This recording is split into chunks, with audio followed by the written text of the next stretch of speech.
नमस्कार दोस्तों, यह है कक्षा 12 की हिस्ट्री की पार्ट फर्स्ट वाली पाठ्य पुस्तक है। इसमें अपना आज दूसरा पार्ट है। पहला पार्ट पढ़ लिया अपन ने। तो चलिए, एनसीईआरटी की न्यू वाली है ये, है ना पुस्तक। शानदार पाठ्य पुस्तक है। तो हर एक फैक्ट को, हर एक तथ्य को, हर एक लाइन को समझते हुए याद करते हुए चलते हैं, क्योंकि इन पुस्तकों को दरकिनार नहीं कर सकते। और जो परीक्षा की दृष्टि से जो इम्पोर्टेंट फैक्ट होंगे उनको अपन अच्छी तरह से देख लेंगे। तो चलिए शुरू करते हैं। तो आप भी मेरे साथ साथ में अध्ययन करते हुए चले। तो चलिए शुरू करते हैं। विषय 2 यानी कि पार्ट 2, राजा, किसान और नगर, आरंभिक राज्य और अर्थव्यवस्थाएं, लगभग 600 ईसा पूर्व से 600 ईस्वी। ठीक। हड़प्पा सभ्यता के बाद 1500 वर्षों के लंबे अंतराल में उपमहाद्वीप के विभिन्न भागों में कई प्रकार के विकास हुए। यदि वह काल था जब सिंधु नदी और उसकी नदियों के किनारे रहने वाले लोगों द्वारा ऋग्वेद का लेखन किया गया, यही वह काल था। इसका मतलब यह है कि हड़प्पा सभ्यता पहले हो चुकी है। अब हड़प्पा सभ्यता समाप्त हो चुकी है ना, जैसे कि ये कोई काल था। तो यहाँ पे हड़प्पा सभ्यता उत्पन्न होकर समाप्ति हो गई। अब ये बाकी का टाइम है, ये है ना, ये इधर हो गया। अब ये खाली पीरियड है ना, ये 1000 से 1500 तक, 1000 से 1500 तक। तो अब ये जो इस टाइम में ऋग्वेद वगैरह इनकी रचना हुई है। 1500 वर्षों के लंबे अंतराल में यही वह काल था जब सिंधु नदी और इसकी उपनदियों के किनारे रहने वाले लोगों द्वारा ऋग्वेद का लेखन किया गया। उत्तर भारत, दक्कन पठार क्षेत्र और कर्नाटक जैसे उपमहाद्वीप के कई क्षेत्रों में कृषक बस्तियां अस्तित्व में आई। साथ ही दक्कन और दक्षिण भारत के क्षेत्रों में चरवाहा बस्तियों के प्रमाण भी मिलते हैं। ईसा पूर्व पहली सहस्त्राब्दी के दौरान मध्य और दक्षिण भारत में शवों के अंतिम संस्कार के नए तरीके भी सामने आए, जिन्हें महापाषाण के नाम से ख्यात पत्थरों के बड़े बड़े ढांचे मिले हैं। कई स्थानों पर पाया गया कि शवों के साथ विभिन्न प्रकार के लोहे से बने उपकरण और हथियारों को भी दफनाया गया था। कई स्थानों पर पाया गया कि शवों के साथ विभिन्न प्रकार के लोहे से बने उपकरण और हथियारों को भी दफनाया गया था। आई समझ में? एक मिनट।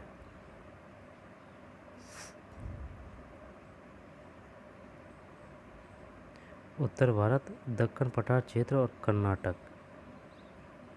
कर्नाटक जैसे उपमहाद्वीप के कई क्षेत्रों में कृषक बस्तियां अस्तित्व में आई। साथ ही दक्कन और दक्षिण भारत के क्षेत्रों में चरवाहा बस्तियों के प्रमाण भी मिलते हैं। ईसा पूर्व पहली शताब्दी के दौरान मध्य और दक्षिण भारत में शवों के अंतिम संस्कार के नए तरीके भी सामने आए, जिनसे महापाषाण के नाम से ख्यात पत्थरों के बड़े बड़े ढांचे मिलते हैं। कई स्थानों पर पाया गया कि शवों के साथ विभिन्न प्रकार के लोहे से बने उपकरण और हथियारों को भी दफनाया गया था। लोहा आ गया भाई। ठीक। ईसा पूर्व 6ठी शताब्दी में नए परिवर्तनों के प्रमाण मिलते हैं। शायद इनमें सबसे ज़्यादा मुख्य आरंभिक राज्यों, साम्राज्यों और रजवाड़ों का विकास है। इन राजनीतिक प्रक्रियाओं के पीछे कुछ अन्य परिवर्तन थे। इनका पता कृषि उपज को संगठित करने के तरीके से चलता है। इसी के साथ साथ लगभग पूरे उपमहाद्वीप में नए नगरों का उदय हुआ। इतिहासकार इस प्रकार के विकास का आकलन करने के लिए अभिलेखों, ग्रंथों, सिक्कों तथा चित्रों जैसे विभिन्न प्रकार के स्रोतों का अध्ययन करते हैं। जैसा कि हम आगे पढ़ेंगे, यह एक जटिल प्रक्रिया है और आपको यह भी आभास होगा कि इन स्रोतों से विकास की पूरी कहानी नहीं मिल पाती। सही है। एक अभिलेख, सांची, मध्य प्रदेश, लगभग द्वितीय शताब्दी से पूर्व। क्या लिख रखा है भाई? ये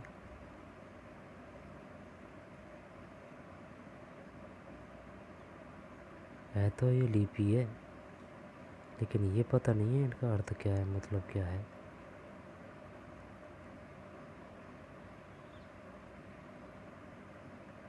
सांची, मध्य प्रदेश, लगभग द्वितीय शताब्दी ईसा पूर्व।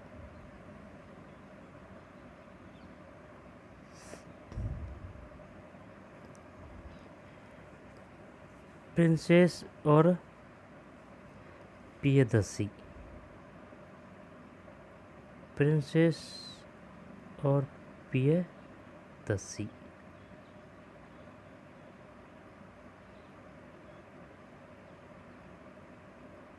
प्रिंसेस और पियदस्सी। भारतीय अभिलेख विज्ञान में एक उल्लेखनीय प्रगति 1830 के दशक में हुई, जब ईस्ट इंडिया कंपनी के एक अधिकारी जेम्स प्रिंसेप ने ब्राह्मी और खरोष्टी लिपियों का अर्थ निकाला। इन लिपियों का उपयोग सबसे आरंभिक अभिलेखों और सिक्कों में किया गया। प्रिंसेप को पता चला कि अधिकांश अभिलेखों और सिक्कों पर पियदस्सी यानी कि मनोहर मुखाकृति वाले राजा का नाम लिखा है। प्रिंसेप पियदस्सी। भारतीय अभिलेख विज्ञान में एक उल्लेखनीय प्रगति 1830 के दशक में हुई, ठीक जब ईस्ट इंडिया कंपनी के अधिकारी जेम्स प्रिंसेप ने ब्राह्मी और खरोष्टी लिपियों का अर्थ निकाला। जेम्स प्रिंसेप ने कब? 1830 में। ब्राह्मी और खरोष्टी, इन लिपियों का उपयोग सबसे आरंभिक अभिलेखों और सिक्कों में किया गया। प्रिंसेप को पता चला कि अधिकांश अभिलेखों और सिक्कों पर पियदस्सी यानी मनोहर मुखाकृति वाले राजा का नाम लिखा है। कुछ अभिलेखों पर राजा का अभिलेखों के अध्ययन की अभिलेख शास्त्र कहते हैं। अभिलेखों के अध्ययन को अभिलेख शास्त्र कहते हैं। कुछ अभिलेखों पर राजा का नाम अशोक भी लिखा है। बौद्ध ग्रंथों के अनुसार अशोक, ये वाला अशोक नहीं है यार, ये वाला से नहीं है अशोक, ये से है।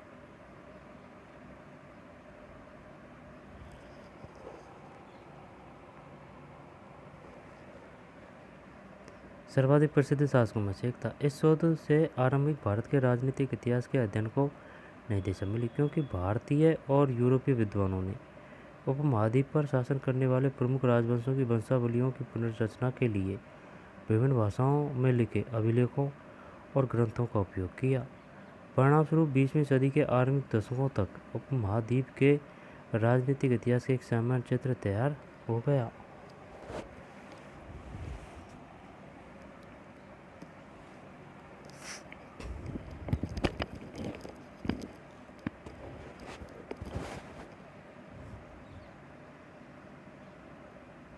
परिणामस्वरूप 20वीं सदी के आरंभिक दशकों तक उपमहाद्वीप के राजनीतिक इतिहास का एक सामान्य चित्र तैयार हो गया।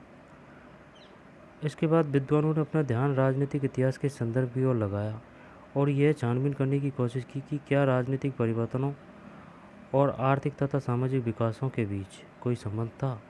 शीघ्र ही यह आभास हो गया कि इनमें संबंध तो थे, लेकिन कोई संभवतः सीधे संबंध हमेशा नहीं थे।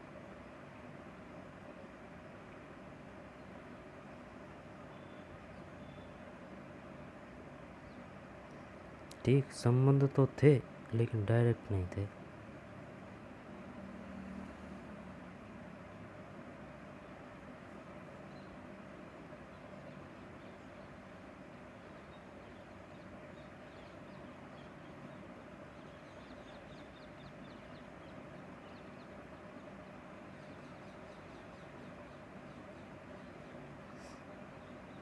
प्रारंभिक राज्य 16 महाजनपद।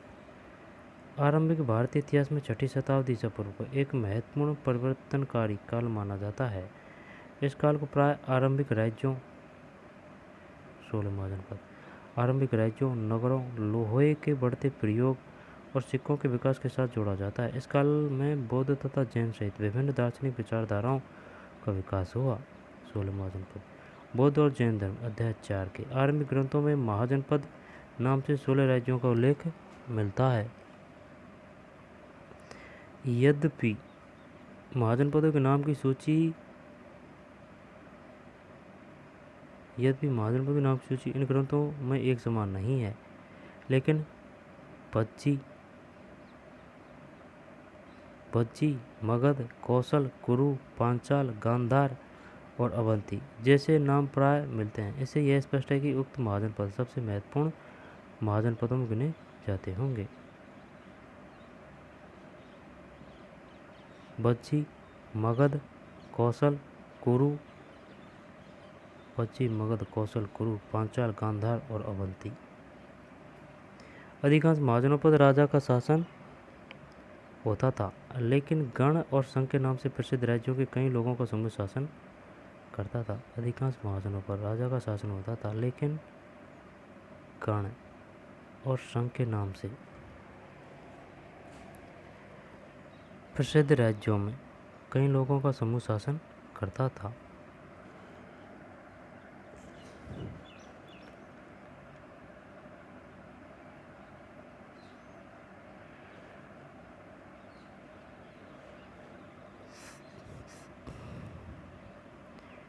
अधिकांश महाजनों पदों पर राजा का शासन होता था, ठीक है, लेकिन गण और संघ के नाम से प्रसिद्ध राज्यों में कई लोगों का समूह शासन करता था। इस समूह का प्रत्येक व्यक्ति राजा। एक मिनट। अधिकांश महाजनों पर राजा का शासन होता था, ठीक है, सबसे ऊपर राजा है, लेकिन गण और संघ के नाम से प्रसिद्ध राज्यों से कई लोगों का समूह शासन करता था। इस समूह का प्रत्येक व्यक्ति राजा कहलाता था।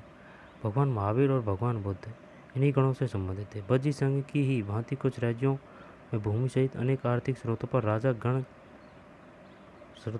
गण सामूहिक नियंत्रण रखते थे। यद्यपि स्रोतों के अभाव में इन राज्यों के इतिहास पूरी तरह लिखे नहीं जा सकते, लेकिन ऐसे कई राज्य लगभग 1000 साल तक बने रहे। 1000 साल तक बने रहे। प्रत्येक महाजनपद की एक राजधानी होती थी, जिसे प्राय किले से घेरा जाता था।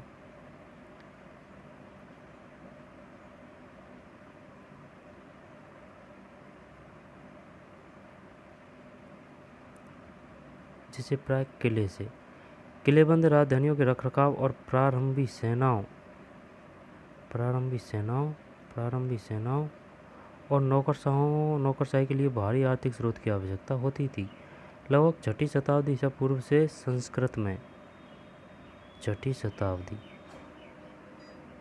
से संस्कृत में ब्राह्मणों ने धर्मशास्त्र नामक ग्रंथों की रचना शुरू की।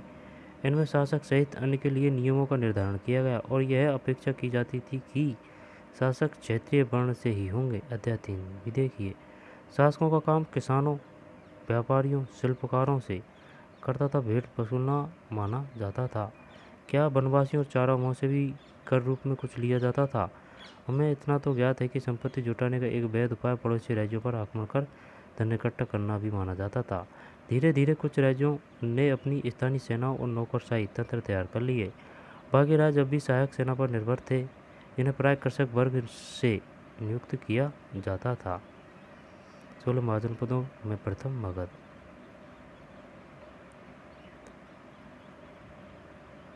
ये रह गया था अभिलेख क्या है ना। अभिलेख उन्हें कहते हैं जो पत्थर, धातु और या मिट्टी के बर्तन जैसी कठोर सतह पर खुदे होते हैं। अभिलेखों में उन लोगों की उपलब्धियां, क्रियाकलाप या विचार लिखे जाते हैं जो उन्हें बनवाते हैं। इनमें राजाओं के क्रियाकलाप तथा महिलाओं और पुरुषों द्वारा धार्मिक संस्थाओं को दिए गए दान का ब्यौरा होता है। यानी अभिलेख एक प्रकार से स्थायी प्रमाण होते हैं। कई अभिलेखों में इनके निर्माण की तिथि भी खुदी होती है। जिन पर तिथि नहीं मिलती उनका काल निर्धारण आमतौर पर पुरालिपि अथवा लेखन शैली के आधार पर काफ़ी सुस्पष्टता से किया जा सकता है।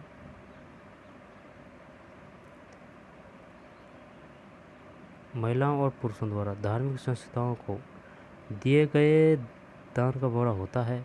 यानी अभिलेख एक प्रकार से स्थायी प्रमाण होते हैं। कई अभिलेखों में इनके निर्माण की तिथि भी खुदी होती है। जिन पर तिथि नहीं मिलती उनका काल निर्धारण आमतौर पर पुरालिपि अथवा अभिलेख उन्हें कहते हैं जो पत्थर, धातु, मिट्टी के बर्तन जैसी कठोर सतह पर खुदे होते हैं। अभिलेखों में उन लोगों की उपलब्धियां, क्रियाकलाप या विचार लिखे जाते हैं जो उन्हें बनवाते हैं। उनमें राजाओं के क्रियाकलाप तथा महिलाओं, पुरुषों द्वारा धार्मिक संस्थाओं को दिए गए दान का ब्यौरा होता है।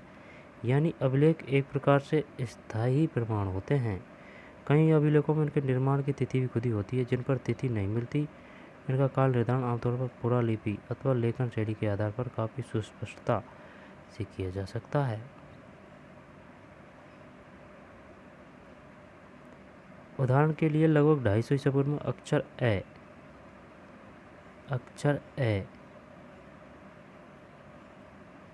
250 ईसा पूर्व में अक्षर ए इस प्रकार लिखा जाता था और 500 ईस्वी में यह इस प्रकार लिखा जाता था। 250 ईसा पूर्व में ए इस प्रकार लिखा जाता था भाई, ए 250 ईसा पूर्व पहल को, ये 500 ईस्वी को ए। प्राचीनतम अभिलेख प्राकृतिक भाषाओं में लिखे जाते थे। प्राकृतिक उन भाषाओं को कहा जाता था जो जनसामान्य की भाषा होती थी। जनसामान्य की भाषा कौन सी होती थी? प्राकृत। इस अध्याय में अजातशत्रु और अशोक जैसे शासकों के नाम प्राकृत भाषा में लिखे गए हैं। अजातशत्रु और अशोक, क्योंकि यह नाम प्राकृत अभिलेखों से प्राप्त हुए हैं। आपको यहाँ तमिल, पाली और संस्कृत जैसी भाषाओं के शब्द मिलेंगे, क्योंकि इन भाषाओं में भी अभिलेख मिलते हैं। यह संभव है कि लोग अन्य भाषाएं भी बोलते थे, लेकिन इनका उपयोग लेखन कार्य में नहीं किया जाता था। जनपद का अर्थ एक ऐसा भूखंड है जहाँ कोई जन, लोग, कुल या जनजाति अपना पाँव रखता है अथवा बस जाता है। इस शब्द का प्रयोग प्राकृत व संस्कृत दोनों में मिलता है। लोग, कुल या जनजाति अपना पाँव रखता है अथवा बस जाता है।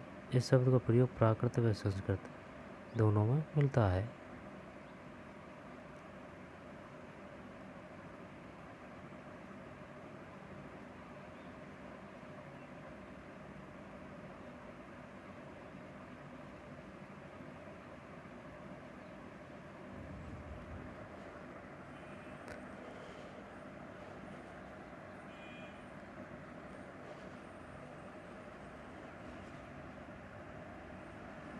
जनपद का अर्थ ऐसा भूखंड है, यानी कि एरिया है, जहाँ कोई जन यानी कि लोग, कुल या जनजाति अपना पाँव रखता है अथवा बस जाता है। इस शब्द का प्रयोग प्राकृत व संस्कृत दोनों में मिलता है। ठीक, अब ये इम्पोर्टेंट तो सभी है, याद कर लेते हैं इसको। हैं आरंभिक राज्य व उनकी राजधानियाँ।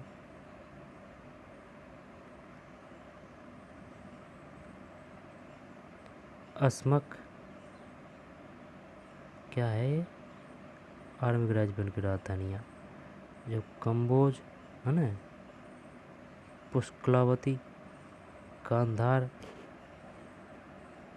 जब कंबोज की राजधानी है या पुष्कलावती। 16 महाजन तो पड़ा है अपन ने, लेकिन राजधानी कोई कोई की पड़ी है। कंबोज की राजधानी है पुष्कलावती, गांधार की है तक्षशिला।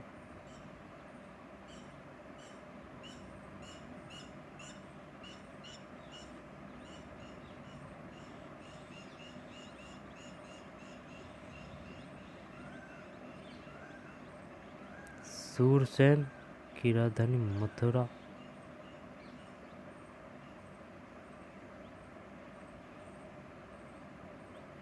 एक मिनट, मत्स्य सूरसेन।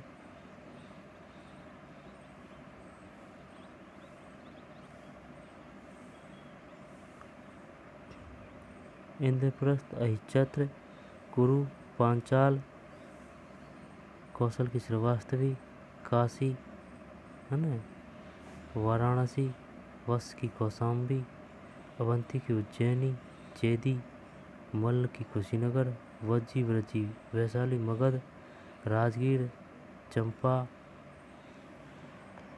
पंग।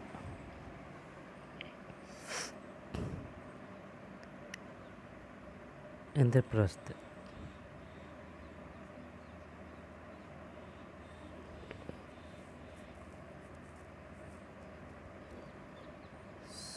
इंद्रप्रस्थ है, आगे आ जाएगी राजधानी, कोई दिक्कत को नहीं। सूरसेन, कुरु, पांचाल, मथुरा, मत्स्य, इंद्रप्रस्थ, अहिच्छत्र, चेदी, अवंती, उज्जैनी।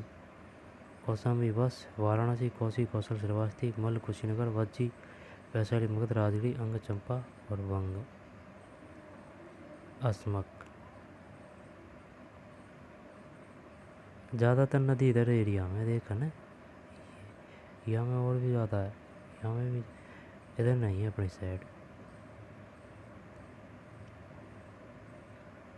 ऐसे कौन से क्षेत्र जहाँ राज्य और नगर सर्वाधिक सघन रूप से बसे थे? अब भाई साहब कहाँ थे अपन, यहाँ से शुरू करेंगे हैं, लेकिन ये और रह रहा है। ओलागार्की या समूह शासन उसे कहते हैं।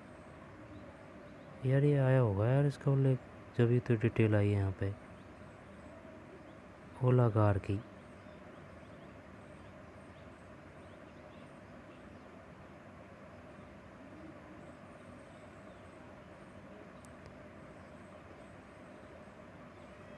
चल जाने थे। ओलागार्की या समूह शासन उसे कहते हैं जहाँ सत्ता पुरुषों के एक समूह के हाथ में होती है। आपने पिछले वर्ष में जिस रोमन गणराज्य के बारे में पढ़ा वह एक समूह शासन ही है, यद्यपि इसका नाम अलग है। ओलागार्की, ओलागार्की से आप क्या समझते हैं? क्वेश्चन ये आएगा। ओलिगार्की यानी कि समूह शासन उसे कहते हैं जहाँ सत्ता पुरुषों के एक समूह के हाथ में होती है। आपने पिछली बार से जिस रोमन गणराज्य के बारे में पढ़ा वह एक समूह शासन ही है, यदि इसका नाम अलग है। ओलिगार्की,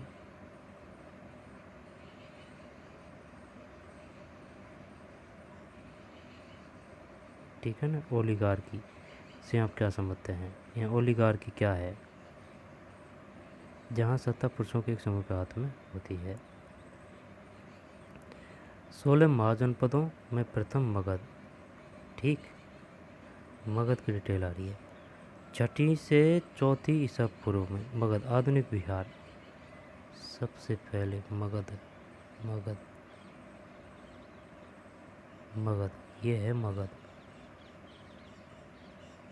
ठीक है ना, मगध।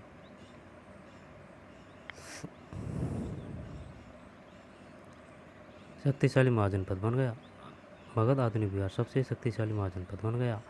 आधुनिक इतिहासकार इसके कई कारण बताते हैं, ये क्वेश्चन आ चुका है। यह है कि मगध क्षेत्र में खेती की उपज खास तौर पर अच्छी होती थी। दूसरे यह है कि लोहे की खदानें आधुनिक झारखंड में भी आसानी से उपलब्ध थी, जिससे उपकरण और हथियार बनाना सरल होता था। ये क्वेश्चन आ चुका है अभी रीट में। जंगली क्षेत्रों में हाथी उपलब्ध थे, जो सेना के एक महत्वपूर्ण अंग थे। साथ ही गंगा और इसकी उपनदियों से आवागमन सस्ता व सुलभ होता था। गंगा और इसकी उपनदियों से। लेकिन आरंभिक जैन और बौद्ध लेखकों ने मगध की महत्ता कारण विभिन्न शासकों की नीतियों को बताया है। इन लेखों के अनुसार बिंबिसार, अजातशत्रु और महापद्मनंद जैसे प्रसिद्ध राजा अत्यंत महत्वाकांक्षी शासक थे।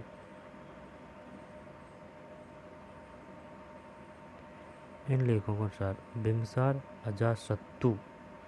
अजातशत्रु है, अपन अजातशत्रु पढ़ते हैं। बिंबिसार, अजातशत्रु और महापद्मनंद जैसे प्रसिद्ध राजा अत्यंत महत्वाकांक्षी शासक थे और उनके मंत्री उनकी नीति लागू करते थे। प्रारंभ में राजगाह है, यानी कि राजगृह, राजगाह है। आधुनिक बिहार के राजगिरी का प्राकृत नाम। मगध की राजधानी थी। मगध की राजधानी कौन सी थी? राजगाह है। आधुनिक बिहार के राजगीर का प्राकृत नाम। यह रोचक बात है कि इस शब्द का अर्थ राजाओं का घर। पहाड़ियों के बीच बसा राजगह एक किलेबंद शहर था। बाद में 4वीं शताब्दी ईसा पूर्व पाटलिपुत्र को राजधानी बनाया गया, जिसे अब पटना कहा जाता है, जिसकी गंगा के रास्ते आवागमन के मार्ग पर महत्वपूर्ण अवस्थिति थी। प्रारंभ में राजगाह है। आधुनिक बिहार के राजगीर का प्राकृत नाम। मगध की राजधानी थी। यह रोचक बात है कि इस शब्द का अर्थ राजाओं का घर। पहाड़ियों के बीच बसा राजगाह है एक किलेबंद शहर और बाद में 4वीं शताब्दी ईसा पूर्व में पाटलिपुत्र को राजधानी बनाया गया, जिसे अब पटना कहा जाता है, जिसकी गंगा के रास्ते आवागमन के रास्ते पर महत्वपूर्ण उपस्थिति थी। राजगीर के किले की दीवार। मगध की सत्ता के विकास के लिए आरंभिक और आधुनिक लेखकों ने क्या क्या व्याख्याएं प्रस्तुत की? ये एक दूसरे से कैसे भिन्न हैं? इन दीवारों का निर्माण क्यों किया गया? राजगीर के किले की दीवार, ये दीवार है, ये देखिए।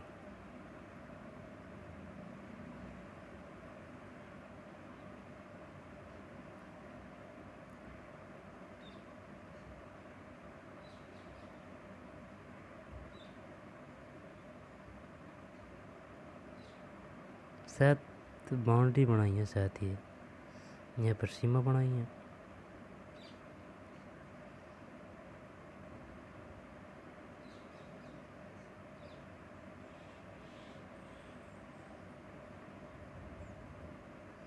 एक आरंभिक साम्राज्य, ठीक है। मगध के विकास के साथ साथ मौर्य साम्राज्य का उदय हुआ और मौर्य साम्राज्य के संस्थापक चंद्रगुप्त मौर्य लगभग 321 ईसा पूर्व का शासन पश्चिमोत्तर में अफगानिस्तान और बलूचिस्तान तक फैला था। उनके पौत्र अशोक ने, जिन्हें आरंभिक भारत का सर्वप्रसिद्ध शासक माना जा सकता है, कलिंग आधुनिक उड़ीसा पर विजय प्राप्त की। यानी कि चंद्रगुप्त मौर्य लगभग 321 ईसा पूर्व मौर्य साम्राज्य के संस्थापक चंद्रगुप्त मौर्य 321।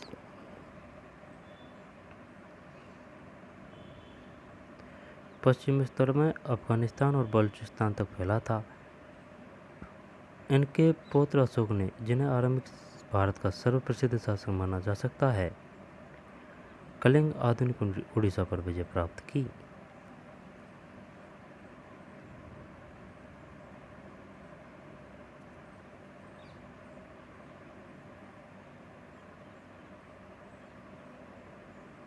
ठीक। भाषाएं और लिपियां। अशोक के अधिकांश अभिलेख प्राकृतक में है, जबकि पश्चिमोत्तर में मिले अभिलेख अरामिक और यूनानी भाषा में है। प्राकृतक के अधिकांश अभिलेख ब्राह्मी लिपि में है लिखे गए हैं, जबकि पश्चिमोत्तर के कुछ अभिलेख खरोष्टी में लिखे गए हैं। ये अरामिक और यूनानी लिपियों का प्रयोग अफगानिस्तान में मिले अभिलेखों में किया गया है।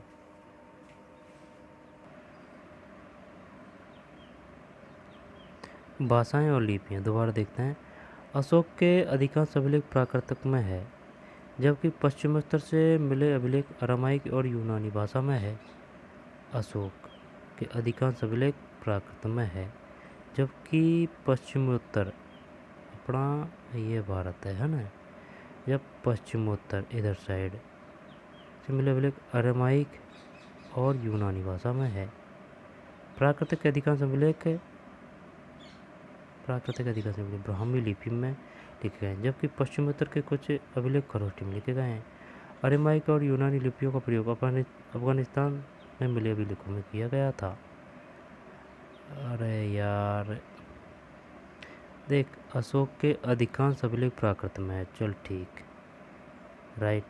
जबकि पश्चिमोत्तर से मिले अभिलेख अरामाइक और यूनानी भाषा में है, चल ठीक, राइट।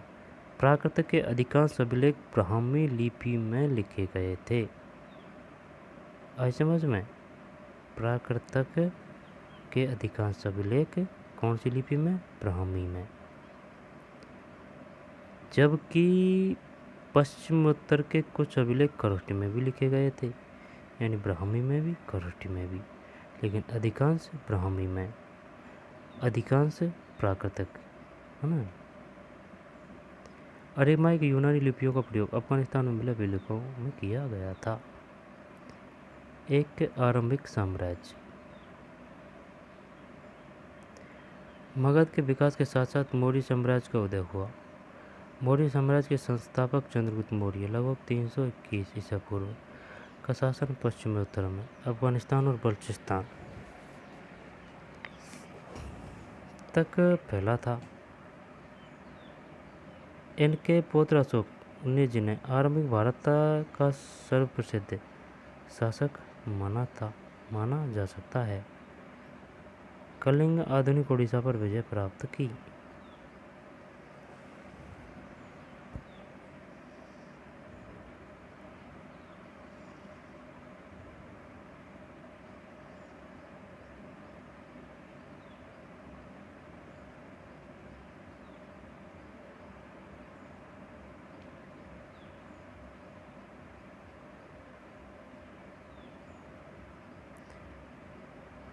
मौर्य वंश के बारे में जानकारी प्राप्त करना।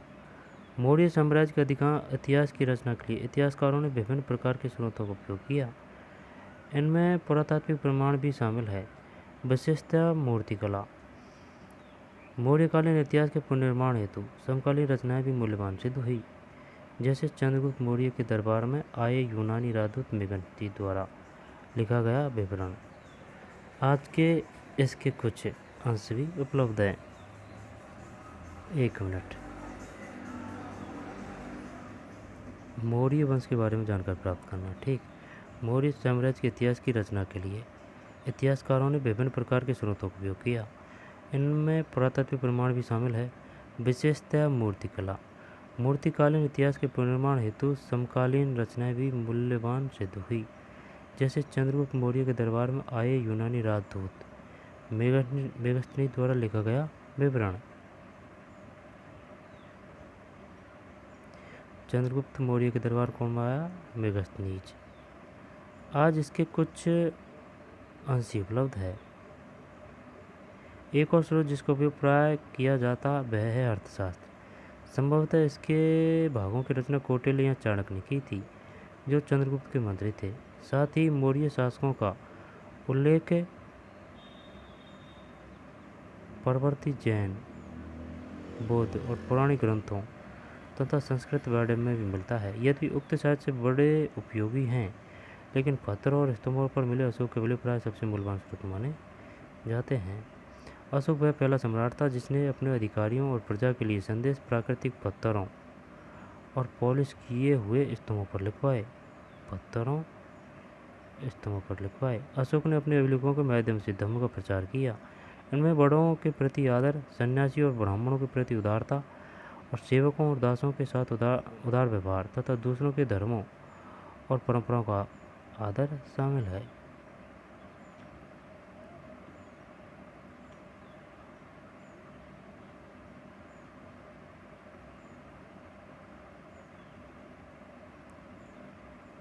सिंह शीर्ष।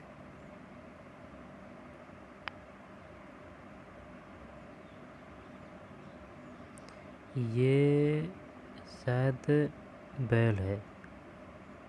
ये चौबीस आरियाँ हैं। ये उल्टा कमल है।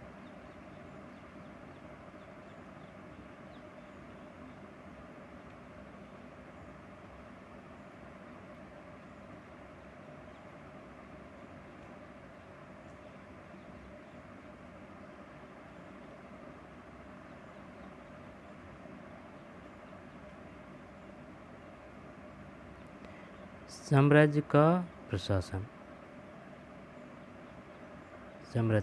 मौर्य साम्राज्य के 5 प्रमुख राजनीतिक केंद्र थे। राजधानी पाटलिपुत्र और 4 प्रांतीय केंद्र तक्षशिला।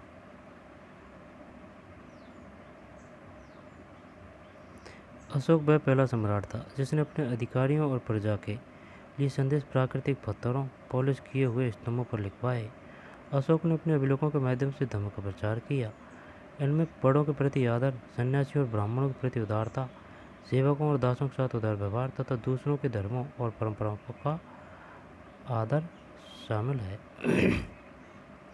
साम्राज्य का प्रशासन। मौर्य साम्राज्य के 5 प्रमुख राजनीतिक केंद्र थे। 5 राजधानी क्या थी? पाटलिपुत्र। और 4 प्रांतीय केंद्र तक्षशिला, उज्जैनी, तोसली, सोनगिरी। यार ये कभी नहीं पढ़ा अपन ने। क्वेश्चन आएगा, बताइए मौर्य साम्राज्य के कितने प्रमुख राजनीतिक केंद्र थे? 3, 4, 5 या 7? 5। जब एक तो होगी राजधानी, फिर 4 प्रांतीय केंद्र तक्षशिला है ना, वो साइड में इधर पश्चिम में तक्षशिला, उज्जैनी, तोसली और सोनगिरी। इन सब का उल्लेख अशोक के अभिलेखों में किया गया। यदि हम इन अभिलेखों का परीक्षण करें तो पता चलता है कि आधुनिक पाकिस्तान के पश्चिमी सीमांत प्रांत से लेकर आंध्र प्रदेश, उड़ीसा, उत्तराखंड तक हर स्थान पर एक जैसे संदेश उत्कीर्ण किए गए थे। क्या इतने विशाल साम्राज्य की प्रशासनिक व्यवस्था समान रही होगी? इतिहासकार अब इस निष्कर्ष पर पहुंचे हैं कि ऐसा संभव नहीं था।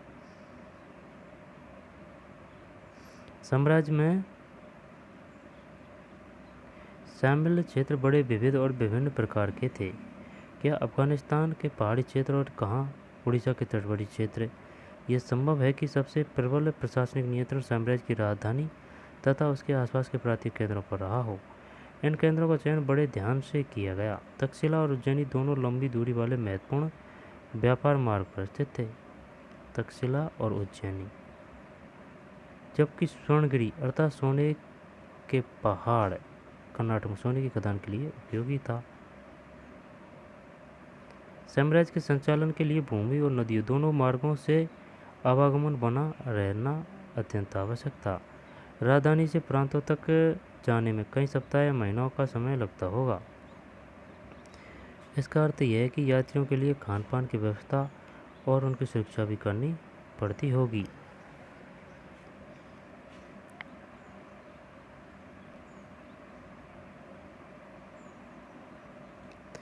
साम्राज्य के संचालन के लिए भूमि और नदियों दोनों मार्गों से आवागमन बना रहना अत्यंत आवश्यक था।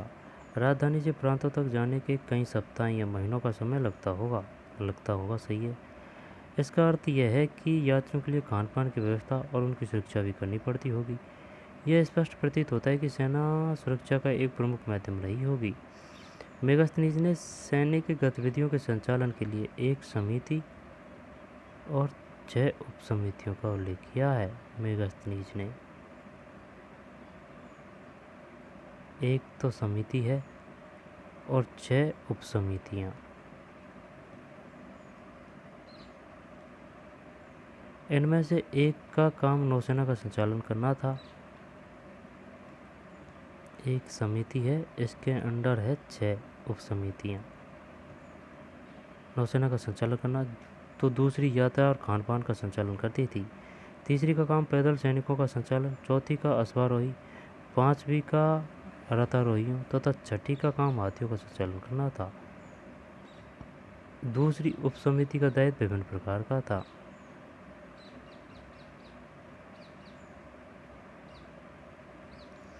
दूसरी उपसमिति का दायित्व विभिन्न प्रकार था। उपकरणों के ढोने के लिए बैलगाड़ियों की व्यवस्था, सैनिकों के लिए भोजन और जानवरों के लिए चारे की व्यवस्था करना, सैनिकों के देखभाल के लिए सेवकों और शिल्पकारों की नियुक्ति करना।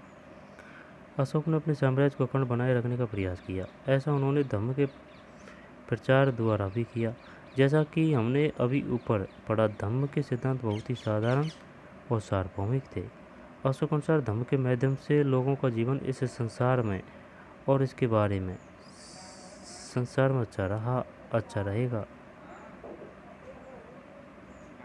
अशोक ने अपने साम्राज्य को अखंड बनाए रखने का प्रयास किया।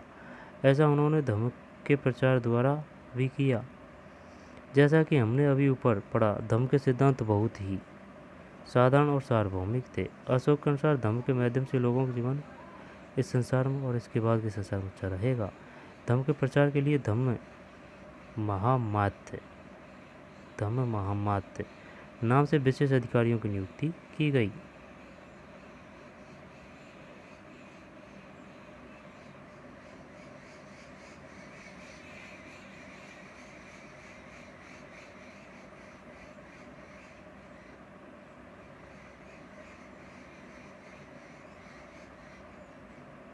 ठीक। मौर्य साम्राज्य कितना महत्वपूर्ण था?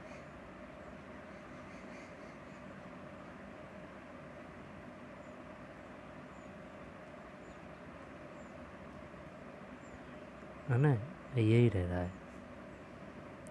अशोक के अभिलेखों का वितरण। इसका मतलब है महाशिलालेख, इसका मतलब है लघु शिलालेख और ये है स्तंभलेख। महाशिलालेख ये लघु शिलालेख है, महाशिलालेख, लघु शिलालेख, फिर स्तंभलेख। रेड महाशिलालेख है, फिर लघु शिलालेख, फिर स्तंभलेख है।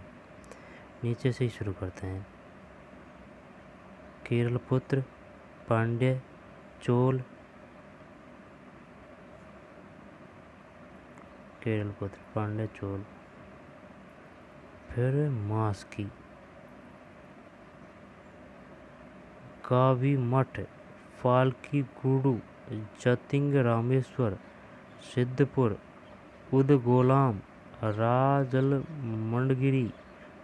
मंडगिरी, नित्तुर, ब्रह्मगिरी। दक्षिण में हुआ यार।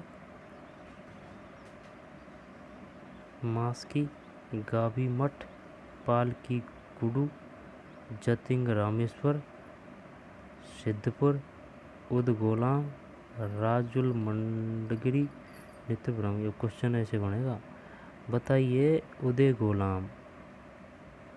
गोलाम जो अशोक का महाशिलालेख है या लघु शिलालेख है? लघु शिलालेख है। या फिर नित्तुर कहाँ से अशोक का लघु शिलालेख मिला है? ये एरिया है भाई।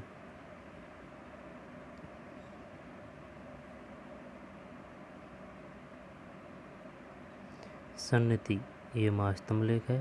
सोपारा, गिरनार गुजरात, सोपारा महाराष्ट्र, सन्नति। कलिंग, शिशुपालगढ़ और जोगढ़।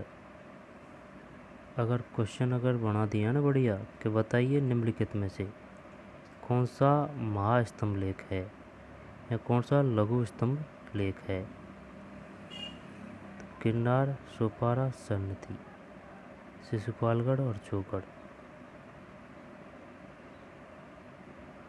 सांची है ना, उज्जैनी, ये शायद अशोक का साम्राज्य है। उज्जैनी, सांची,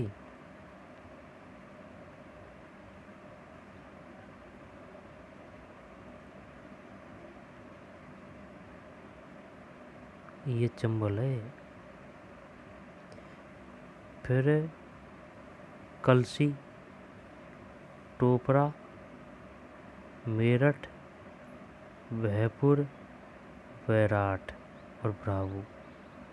बैराट और ब्रावू और बहपुर, बह ये बैराट और ब्रावू तो राजस्थान से है। ये बहपुर, ये बहावलपुर, हाँ बहावलपुर मान ले।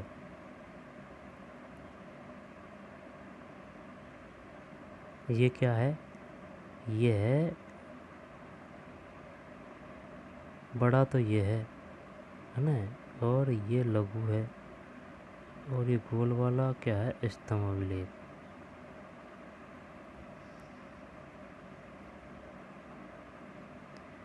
मानसिरा, शहबाजगढ़ी, तक्षशिला, कंदहार।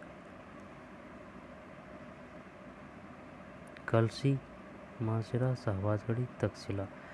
तक्षशिला तो राजधानी रही है, एक क्षेत्र रहा है, यहाँ से मिला नहीं है कुछ।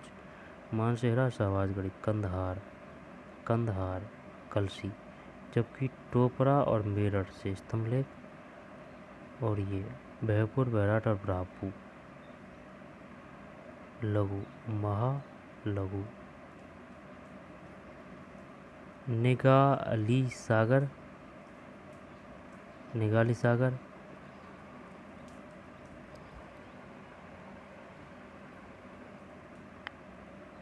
रुमुंदेई, निगाली सागर, रुमुंदेई, रामपुरवा, लोरिया नंदनगढ़, लोरिया अरराज, सारनाथ, कौशाम्बी, अरोरा, सहसराम।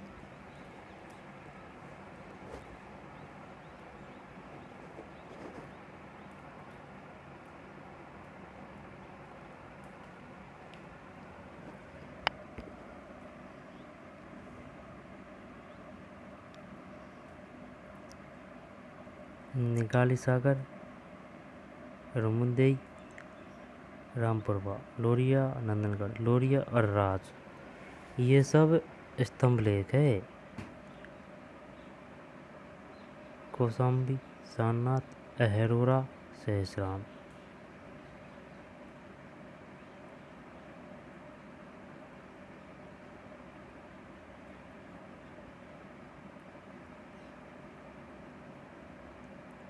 उन्हें को महास्तंभ लेख नहीं है, स्तंभ स्तंभ भी लेके है ना, न लघु न महा, महा कलसी है, कलसी है कालसी, गुज्जर, सांची,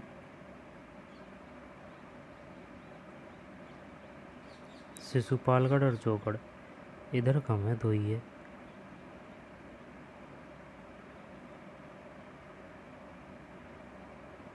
तो अगर देखी जाए ना तो लघु स्तंभ लेख तो ज़्यादातर यहीं है, और महाशिलालेख तो सभी में ही है, बेगड़ा बेगड़ा, और स्तंभ लेख सिर्फ इधर है, ये ठीक।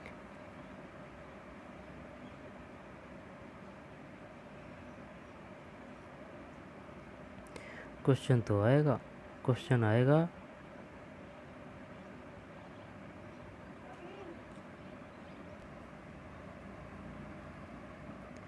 मानसेहरा, शाहबाजगढ़ी, तक्षशिला, कंधार, कलसी, टोपरा, मेरठ, बहबलपुर, बैराट, बाबू, ब्रावू, उज्जैनी, सांची, गुजर, कौशाम्बी, अहरोरा, सारनाथ, लोरिया, नंदनगढ़, रामपुरवा, लोरिया, अर्राज, रोमबंदेई, निगाली सागर। ये क्वेश्चन आ चुका है, काफ़ी आ चुके हैं इनमें से। बताइए, लोरिया नंदनगढ़ से अशोक का कौन सा अवशेष मिले हैं, या फिर लघु स्तंभ लेख, महास्तंभ लेख, या फिर स्तंभ लेख। निगाली सागर,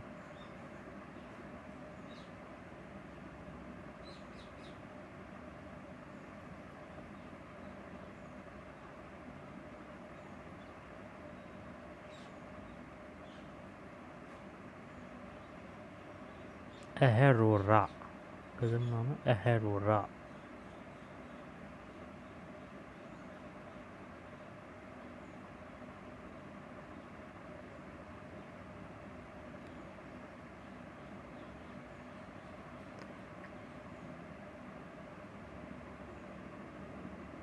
शामिल क्षेत्र बड़े विविध और भिन्न भिन्न प्रकार के थे। कहाँ? अफगानिस्तान। ये पढ़ लिया वैसे अपन ने। एक मिनट, हाँ, मौर्य साम्राज्य का कितना महत्वपूर्ण था? जब अपन ने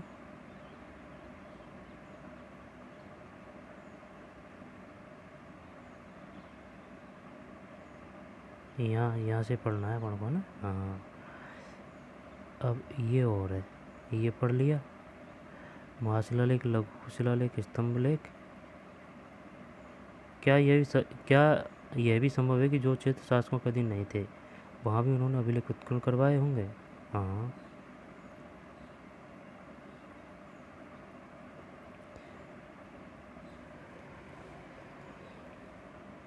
सम्राट के अधिकारी, क्वेश्चन क्या था है, क्या यह भी संभव है कि जो क्षेत्र शासकों के अधीन नहीं थे, वहाँ भी उन्होंने अभिलेख उत्खनन करवाए होंगे?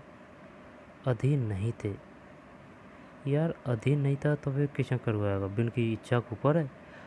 अगर वे अधीन होता तो वे इनको करवाना ही पड़ता, लेकिन अधीन नहीं थे। नहीं, वहाँ नहीं करवाए होंगे, वो वहाँ की जनता के राजा के ऊपर है, उनकी इच्छा के ऊपर है कि भाई हमको युद्ध शुद्ध नहीं चाहिए, आप स्तंभ लेके यहाँ जो भी करना चाहते हैं वो कर दीजिए, ऐसे है। सम्राट अधिकारी क्या क्या कार्य करते थे?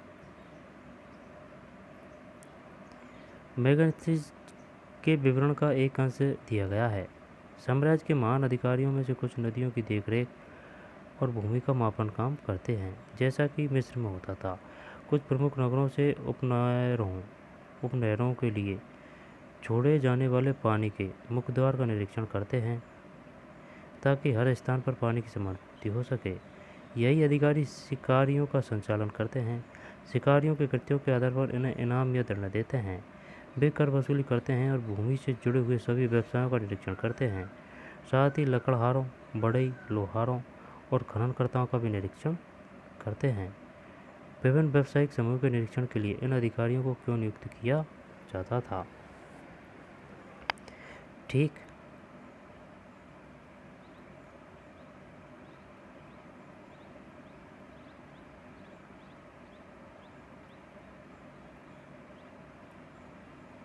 अब है मौर्य साम्राज्य कितना महत्वपूर्ण था। 19वीं सदी में जब इतिहासकारों ने भारत के आरंभिक इतिहास की रचना करनी शुरू की तो मौर्य साम्राज्य को इतिहास का एक प्रमुख काल माना गया। इस समय भारत ब्रिटिश साम्राज्य का अधीन एक औपनिवेशिक देश था। 19वीं और आरंभिक 20वीं सदी के भारतीय इतिहासकारों को प्राचीन भारत में एक ऐसे साम्राज्य की संभावना बहुत चुनौतीपूर्ण तथा उत्साहवर्धक लगी। साथ ही प्रस्तुत मूर्तियाँ सहित मौर्यकालीन सभी पुरातत्व एक अद्भुत कला के प्रमाण थे जो साम्राज्य की पहचान माने जाते हैं। इतिहासकारों को लगा कि अभिलेखों पर लिखे संदेश अन्य शासकों के अभिलेखों से भिन्न है। उसमें उन्हें यह लगा कि इतिहासकारों को लगा कि अभिलेखों पर लिखे संदेश अन्य शासकों के अभिलेखों से भिन्न है। इसमें उन्हें यह लगा कि अन्य राजाओं की अपेक्षा अशोक एक बहुत शक्तिशाली और परिश्रमी शासक थे। साथ ही वे बाद के उन राजाओं की अपेक्षा विनीत भी थे जो अपने नाम के साथ बड़ी बड़ी उपाधियां जोड़ते थे। इसलिए इसमें कोई आश्चर्य की बात नहीं कि 20वीं सदी के राष्ट्रवादी नेताओं ने भी अशोक को प्रेरणा स्रोत माना। मेगास्थनीज और अर्थशास्त्र उद्धृत अंशों को पुनः पढ़िए। मौर्य शासन के इतिहास लेखन में ये ग्रंथ कितने उपयोगी हैं।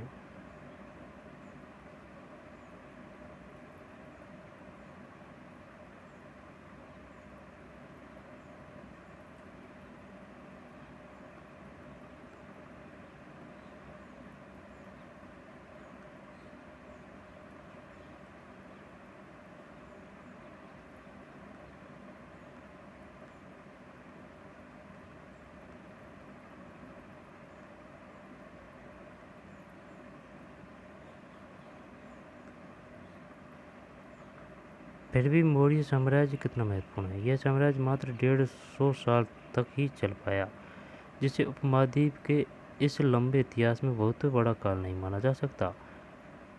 इसके अतिरिक्त यदि हम मानचित्र 2 देखें तो पता चलेगा कि मौर्य साम्राज्य उपमहाद्वीप के सभी क्षेत्रों में नहीं फैला था। यहाँ तक कि साम्राज्य की सीमा के अंतर्गत भी नियंत्रण एक समान नहीं था। दूसरी शताब्दी ईसा पूर्व आते आते उपमहाद्वीप के कई भागों में नए नए शासक और रजवाड़े स्थापित होने लगे। राजधर्म के नवीन सिद्धांत। ठीक।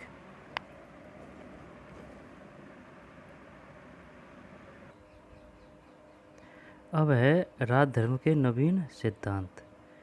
ठीक। राजधर्म के नवीन सिद्धांत।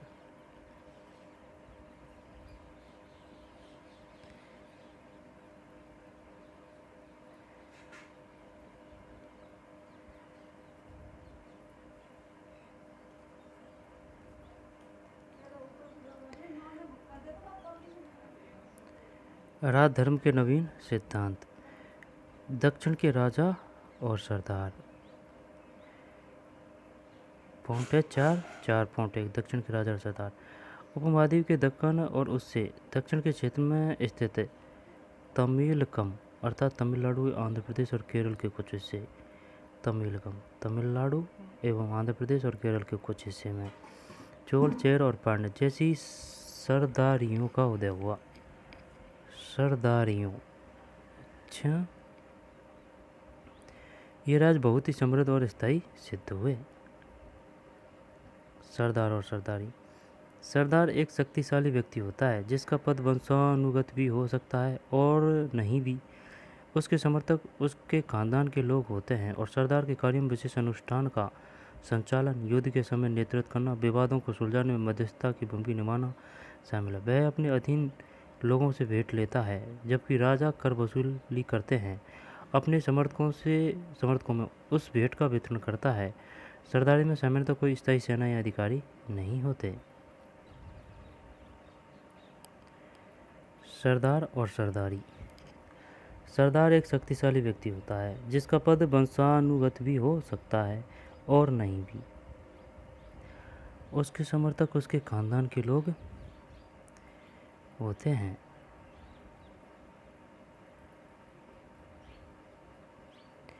सरदार के कार्यों में विशेष अनुष्ठान का संचालन, युद्ध के समय नेतृत्व करना, विवादों को सुलझाने में मध्यस्थता की भूमिका निभाना। वह अपने अधीन लोगों से भेंट लेता है, जबकि राजा कर वसूली करते हैं और अपने समर्थकों में उस भेंट का वितरण करता है। और सरदारी में शामिल तो कोई स्थायी सेना या अधिकारी नहीं होते हैं। ठीक, स्थायी सिद्ध हुए। हमें इन राज्यों के बारे में विभिन्न प्रकार के स्रोतों से जानकारी मिलती है। उदाहरण के तौर पर प्राचीन तमिल संगम ग्रंथों में ऐसी कविता हैं जो सरदारों का विवरण देती है। उन्होंने अपने स्रोतों का संकलन और वितरण किस प्रकार से किया। कई सरदार और राजा लंबी दूरी के व्यापार द्वारा राजस्व जुटाते थे और इनमें मध्य और पश्चिम भारत के क्षेत्रों पर शासन करने वाले सातवाहन लगभग द्वितीय शताब्दी ईसा पूर्व से द्वितीय शताब्दी ईसा तक द्वितीय शताब्दी ईसा पूर्व से द्वितीय शताब्दी ईस्वी तक और उपमहाद्वीप के पश्चिमोत्तर और तमिल में शासन करने वाले मध्य एशियाई मूल के शासक शामिल थे। और उपमहाद्वीप के पश्चिमोत्तर, ठीक है, और पश्चिम में शासन करने वाले मध्य एशियाई मूल के शासक शामिल थे। उनके सामाजिक उद्गम के बारे में अधिक जानकारी तो नहीं है, लेकिन जैसा कि हम सातवाहन शासकों के बारे में अध्याय 3 में पढ़ेंगे कि एक बार सत्ता में आने के बाद उन्होंने ऊंचे सामाजिक अस्तित्व का दावा कई प्रकार से किया। दोबारा देखते हैं। कई सरदार और राजा लंबी दूरी के व्यापार द्वारा राजस्व जुटाते थे। इन्हें मध्य और पश्चिम भारत के क्षेत्रों पर शासन करने वाले सातवाहन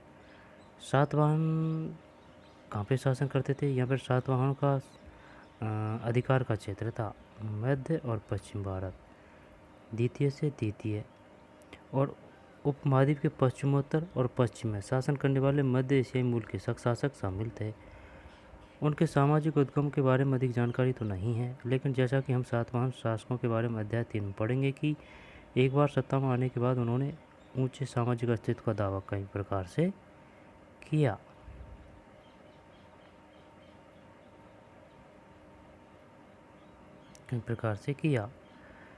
ठीक, अब है ये है सेना के लिए हाथी पकड़ना। अर्थशास्त्र में सैनिक और प्रशासनिक संगठन के बारे में विस्तृत विवरण मिलते हैं। मिसाल के तौर पर हाथी को पकड़ने के उपाय के बारे में उसमें यह लिखा है। हाथी वनों के संरक्षक, हाथियों को पालने वाले लोगों, हाथी के पैरों में जंजीर बांधने वाले लोगों, सीमा रक्षकों, वनवासियों, महावतों के साथ मिलकर 5 से 7 हथिनियों की मदद से जंगली हाथियों द्वारा गिराए गए मलमूत्र को पहचानते हुए उन्हें पकड़ने का काम करते थे। यूनानी स्रोतों के अनुसार मौर्य सम्राट के पास 6 लाख पैदल सैनिक और 30,000 घुड़सवार तथा 9,000 हाथी थे। यूनानी स्रोतों के अनुसार मौर्य सम्राट के पास 6 लाख पैदल सैनिक, 30,000 घुड़सवार और 9,000 हाथी थे। कुछ इतिहासकार इस विवरण को अतिशयोक्तिपूर्ण मानते हैं। यदि यूनानी विवरण सही है तो बताइए कि इतनी बड़ी सेना के भरण पोषण के लिए मौर्य शासकों को किस तरह के संसाधनों की जरूरत पड़ती होगी।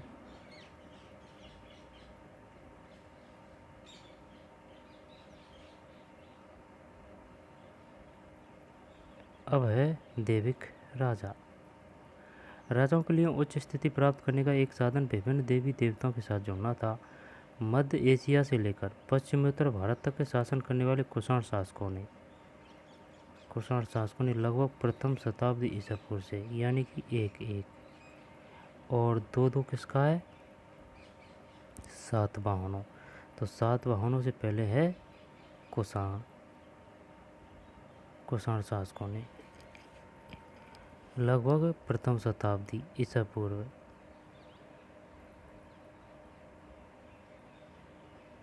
से प्रथम शताब्दी ईस्वी तक, और सातवाहनों ने द्वितीय शताब्दी ईसा पूर्व से द्वितीय ईस्वी तक। इस प्रकार का सबसे उच्च उदाहरण प्रस्तुत किया। कुषाण इतिहास की रचना अभिलेखों और साहित्य परंपरा के माध्यम से की गई। जिस प्रकार के राज धर्म को कुषाण शासकों ने प्रस्तुत करने की इच्छा की, उसका सर्वोत्तम प्रमाण उनके सिक्कों और मूर्तियों से प्राप्त होता है। उत्तर प्रदेश में मथुरा के पास माठ के एक देवस्थान पर कुषाण शासकों की विशालकाय मूर्तियां लगाई गई थी। उत्तर प्रदेश में मथुरा के पास माठ के एक देवस्थान पर यानी कि मंदिर पर, माठ कोई जगह है, माठ कुषाण शासकों की विशालकाय मूर्तियां लगाई गई थी। अफगानिस्तान के एक देवस्थान पर भी इसी प्रकार की मूर्तियां मिली है। कुछ इतिहासकारों का मानना है कि इन मूर्तियों के जरिए कुषाण स्वयं को देवतुल्य प्रस्तुत करना चाहते थे। कई कुषाण शासकों ने अपने नाम के आगे देवपुत्र की उपाधि भी लगाई थी। बताइए निम्नलिखित में से किसने अपने नाम के आगे देवपुत्र की उपाधि लगाई थी?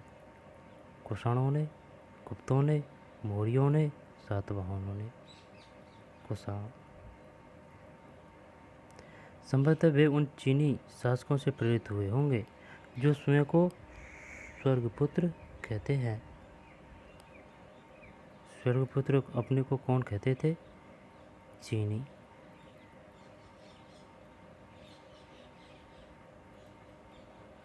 चौथी शताब्दी ईसा पूर्व में गुप्त साम्राज्य सहित कई बड़े साम्राज्यों के साक्ष्य मिलते हैं। इनमें से कई साम्राज्य सामंतों पर निर्भर थे, अपना निर्वाह स्थानीय संसाधनों द्वारा करते थे, जिसमें भूमि पर नियंत्रण भी शामिल था। वे शासकों का आदर करते थे और उनकी सैनिक सहायता भी करते थे।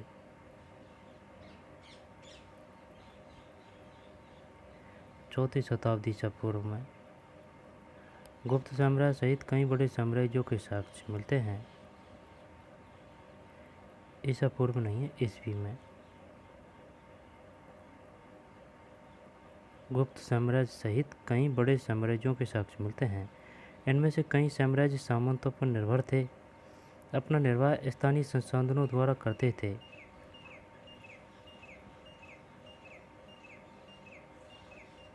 सामंतों निर्भर थे, अपना निर्वाह स्थानीय संसाधनों द्वारा करते थे, जिसमें भूमि पर नियंत्रण भी शामिल था। वे शासकों का आदर करते थे और उनकी सैनिक सहायता भी करते थे।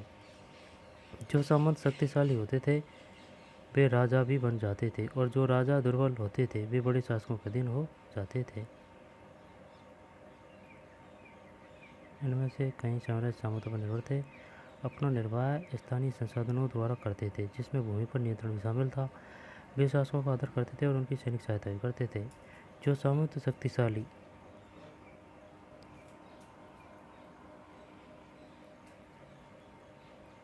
जो वहाँ शक्तिशाली होते थे वे राजा भी बन जाते थे और जो राजा दुर्बल होते थे वे अपने शासकों के अधीन हो जाते थे।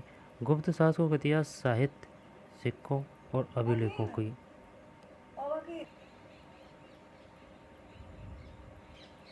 दोबारा से देखते हैं। दैविक राजा राजाओं के लिए उच्च स्थिति प्राप्त करने का एक साधन विभिन्न देवी देवताओं के साथ जुड़ना था।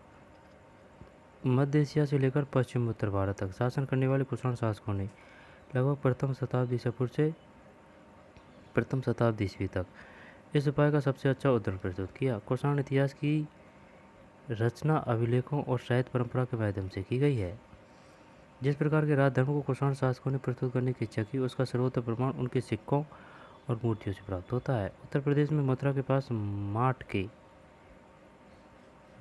के एक देवस्थान पर कुषाण के शासकों की विशालकाय मूर्तियां लगाई गई थी। अब क्वेश्चन यह आएगा, बताइए निम्नलिखित में कहाँ से कुषाणों की विशालकाय मूर्तियां लगाई गई थी? माठ, मथुरा में। अफगानिस्तान के एक देवस्थान पर भी इसी प्रकार की मूर्तियां मिली है।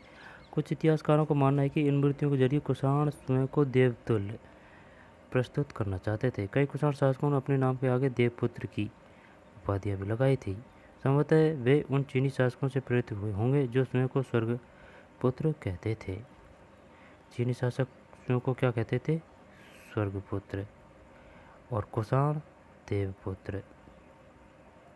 चौथी शताब्दी ईस्वी में गुप्त साम्राज्य सहित कई बड़े साम्राज्यों के साक्ष्य मिलते हैं। इनमें से कई साम्राज्य सामंतों पर निर्भर थे, अपना निर्वाह स्थानीय संसाधनों द्वारा करते थे, जिसमें भूमि पर नियंत्रण भी शामिल था। वे शासकों का आदर करते थे, उनकी सैनिक सहायता भी करते थे। जो सामंत शक्तिशाली होते थे वे राजा भी बन जाते थे और जो राजा दुर्बल होते थे वे बड़े शासकों के अधीन हो जाते थे। गुप्त शासकों का इतिहास साहित्य, सिक्कों और अभिलेखों की सहायता से लिखा गया है। साथ ही कवियों द्वारा अपने राजा या स्वामी की प्रशंसा में लिखी गई प्रशस्तियाँ भी उपयोगी रही है। यद्यपि इतिहासकार इन रचनाओं के आधार पर ऐतिहासिक तथ्य निकालने का प्राय प्रयास करते हैं, लेकिन इनके रचयिता तथ्यात्मक विवरण की अपेक्षा इन्हें काव्यात्मक ग्रंथ मानते हैं। उदाहरण के तौर पर इलाहाबाद स्तंभ अभिलेख के नाम से प्रसिद्ध है। प्रयाग प्रशस्ति की रचना हरिसेन, जो स्वयं गुप्त सम्राटों के संबंध सबसे शक्तिशाली सम्राट समुद्रगुप्त के राजकवि थे, वे संस्कृत में की थी। इलाहाबाद स्तंभ अभिलेख के नाम से प्रसिद्ध प्रयाग प्रशस्ति की रचना इलाहाबाद स्तंभ अभिलेख के नाम से प्रसिद्ध प्रयाग प्रशस्ति की रचना हरिसेन, जो स्वयं गुप्त सम्राटों से सबसे शक्तिशाली सम्राट समुद्रगुप्त के राजकवि थे। उदाहरण के तौर पर इलाहाबाद स्तंभ अभिलेख के नाम से प्रसिद्ध प्रयाग प्रशस्ति की रचना हरिसेन, जो स्वयं गुप्त सम्राटों के सबसे शक्तिशाली सम्राट समुद्रगुप्त के राजकवि थे, वे संस्कृत में की थी। प्रयाग प्रशस्ति की रचना हरिसेन, समुद्रगुप्त के राजकवि थे, संस्कृत में की थी। इलाहाबाद स्तंभ अभिलेख के नाम से प्रसिद्ध है। इलाहाबाद स्तंभ अभिलेख के नाम से प्रसिद्ध प्रयाग प्रशस्ति की रचना हरिसेन ने। हरिसेन किसके दरबार में था? समुद्रगुप्त में। किस भाषा में करी? संस्कृत में।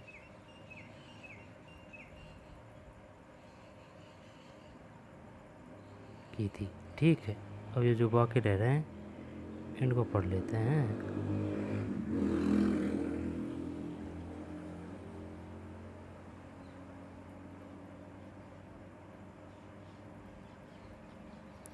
पांड्य सरदार सेनुगुत्तु वन की वन यात्रा। सेनुगुत्तु वन की वन यात्रा यह तमिल महाकाव्य शिल्पाधिकारम का एक अंश है। बताइए, तमिल महाकाव्य है, ये क्वेश्चन आ चुका है। शिल्पाधिकारम, यह तमिल महाकाव्य शिल्पाधिकारम का एक अंश है।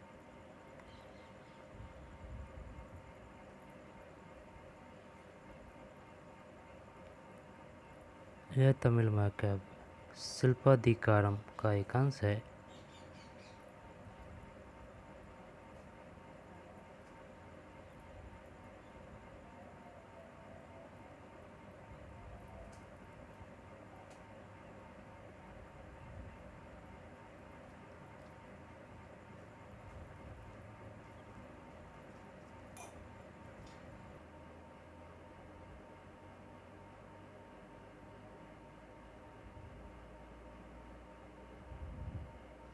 बताइए, निम्नलिखित में से तमिल महाकाव्य है? शिल्पाधिकारम। जब वह वन की यात्रा पर थे तो लोग नाचते गाते हुए पहाड़ों से उतरे, ठीक उसी तरह जैसे पराजित लोग विजयी का आदर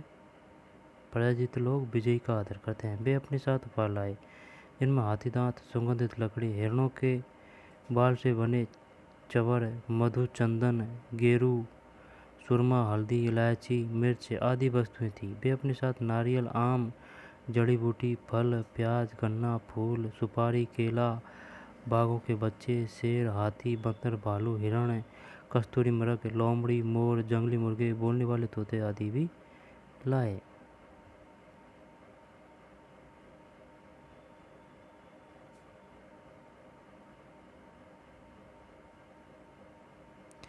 एक कुषाण सिक्का, अग्रभाग कनिष्क, पृष्ठभाग देवता। अग्रभाग कनिष्क, पीछे का भाग देवता।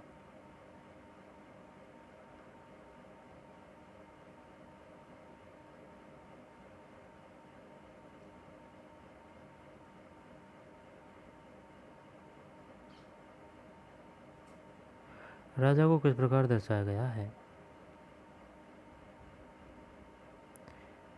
समुद्रगुप्त की प्रशस्ति।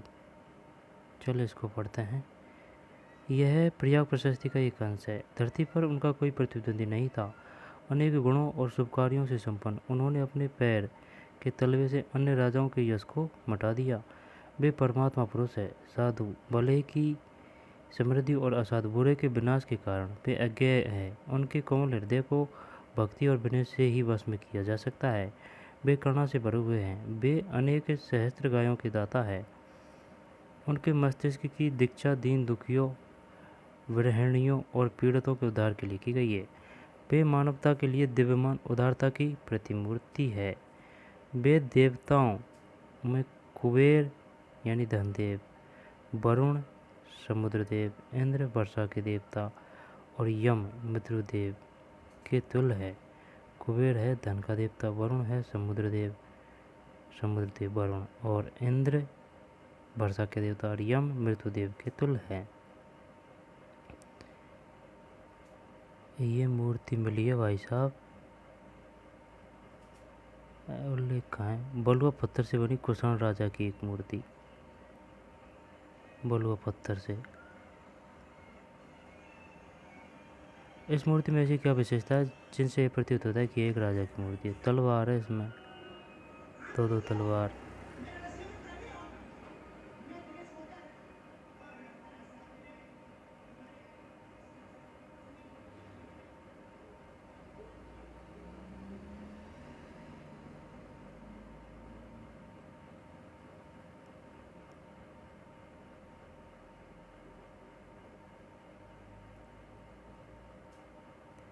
अब है बदलता हुआ देहात। ठीक,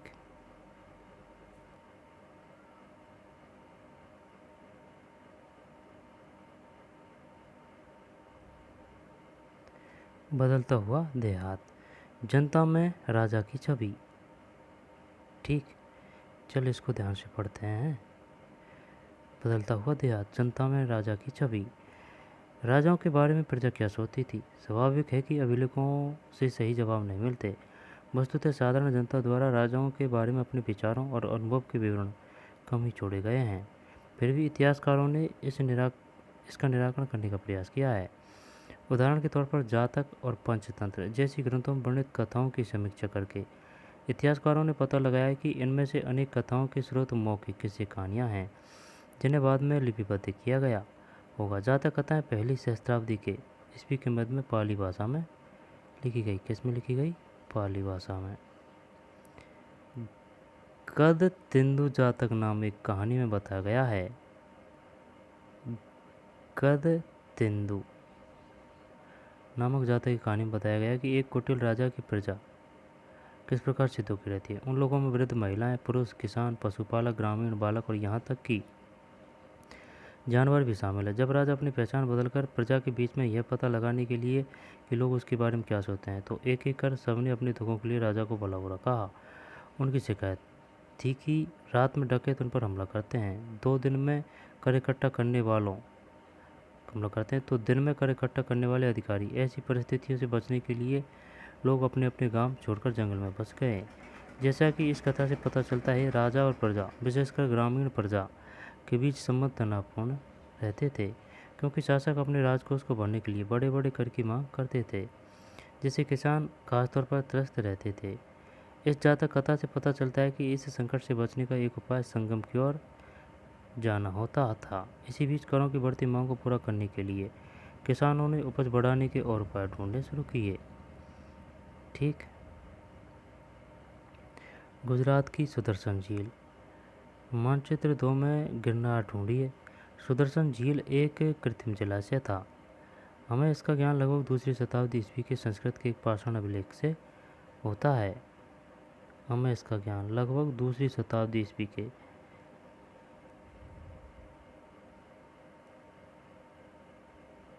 गुजरात की सुदर्शन झील। मानचित्रों में गिरनार ढूंढिए। सुदर्शन झील एक कृत्रिम जलाशय था। कृत्रिम। हमें इसका ज्ञान लगभग दूसरी शताब्दी ईस्वी के संस्कृत के एक पाषाण अभिलेख से होता है। इस अभिलेख को शासक रुद्रदामन की उपलब्धियों का उल्लेख करने के लिए बनवाया गया। अब आएगा क्या? ठीक है, ये बताइए शक शासक रुद्रतामन से संबंधित कौन सा अभिलेख है?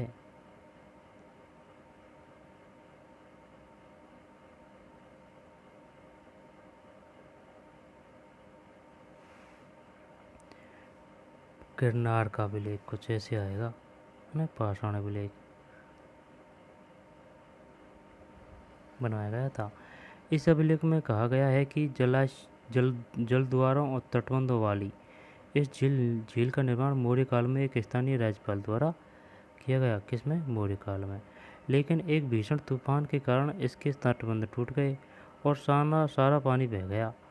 बताया गया कि तत्कालीन शासक रुद्रतामन ने इस झील की मरम्मत अपने खर्चे से करवाई थी और इसके लिए अपनी प्रजा से कर भी नहीं लिया। इसी पाषाण खंड पर एक और अभिलेख लगभग 5वीं सदी है।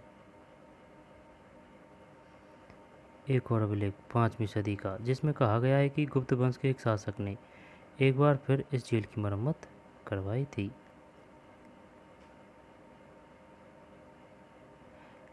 उपज बढ़ाने के तरीके। उपज बढ़ाने का एक तरीका हल्का प्रचलन था, जो 6वीं शताब्दी ईस्वी के पूर्व से ही गंगा और कावेरी की घाटियों के उर्वर कछारी क्षेत्र में फैल गया था। जिन क्षेत्रों में भारी वर्षा होती थी वहां लोहे के फाल वाले हलों के माध्यम से उर्वर भूमि की जुताई की जाने लगी। इसके अलावा गंगा घाटी में धान की रोपाई की वजह से उपज में भारी वृद्धि होने लगी। हालांकि किसानों को इसके लिए कमर तोड़ मेहनत करनी पड़ती थी।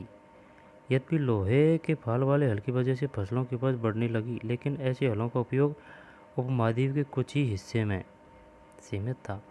पंजाब और राजस्थान जैसी अर्धशुष्क जमीन वाले क्षेत्रों में लोहे के फाल वाले हल का प्रयोग 20वीं सदी में शुरू हुआ। जो किसान उपमहाद्वीप के पूर्वोत्तर और मध्य पर्वतीय क्षेत्र में रहते थे। पंजाब और राजस्थान जैसी अर्धशुष्क जमीन वाले क्षेत्रों में लोहे के फाल वाले हल का प्रयोग 20वीं सदी में शुरू हुआ। 20वीं सदी में जो किसान उपमहाद्वीप के पूर्वोत्तर और मध्य पर्वतीय क्षेत्रों में रहते थे, उन्होंने खेती के लिए कुदाल का उपयोग किया, जो ऐसे इलाके के लिए कहीं अधिक उपयोगी था। उपज बढ़ाने का एक और तरीका कुओं, तालाबों और कहीं कहीं नहरों के माध्यम से सिंचाई करना था। व्यक्तिगत लोगों और कृषक समुदाय ने मिलकर सिंचाई के साधन निर्मित किए। व्यक्तिगत तौर पर तालाबों, कुओं और नहरों जैसी सिंचाई साधन निर्मित करने वाले लोग प्राय राजा या प्रभावशाली लोग थे, जिन्होंने अपने इन कामों का उल्लेख अभिलेखों में भी करवाया। ग्रामीण समाज में विभिन्नताएं। यद्यपि खेती की इन नई तकनीकों से उपज तो बढ़ी, लेकिन इसके लाभ समान नहीं थे। इस बात के प्रमाण मिलते हैं कि खेती से जुड़े लोगों में उत्तरोत्तर भेद बढ़ता जा रहा था। कहानियों में, विशेषकर बौद्ध कथाओं में, भूमिहीन खेतीहर श्रमिकों, छोटे किसानों, बड़े बड़े जमींदारों का उल्लेख मिलता है। पाली भाषा में गृहपति का प्रयोग छोटे किसानों और जमींदारों के लिए किया जाता था।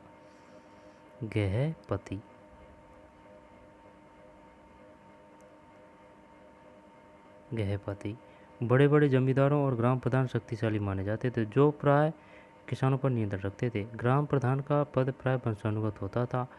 आरंभिक तमिल संगम साहित्य में भी गांवों में रहने वाले विभिन्न वर्गों के लोगों को उल्लेख है,